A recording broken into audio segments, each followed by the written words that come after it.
Officials, welcome to the first weekly video update for outdoor soccer. Here are some reminders for this week. The points of emphasis for this week are working to get the first foul, dead ball officiating, and working with players.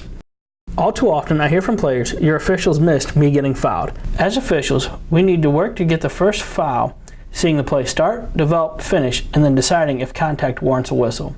If there is contact or potential that the play may stop, we need to verbalize play on and use the proper signal so players know that you saw the play and have ruled an advantage. Players get frustrated when they don't think you were watching the play. For an advantage, give the play a few seconds to develop, and if the play doesn't come to fruition, blow the whistle and bring the play back.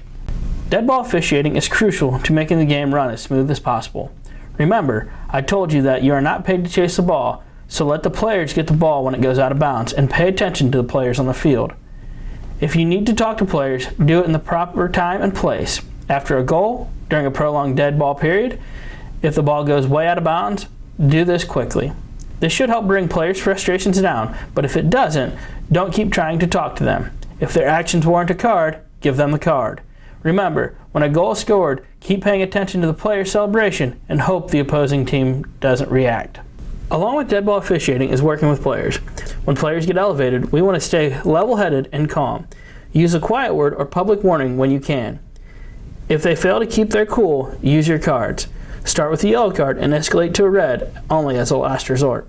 Know the temperature of the game. If it starts to get chippy or physical, be ready to step in and defuse the situation. Whistles need to be louder and crisper, and your mechanics need to be sharp during this time.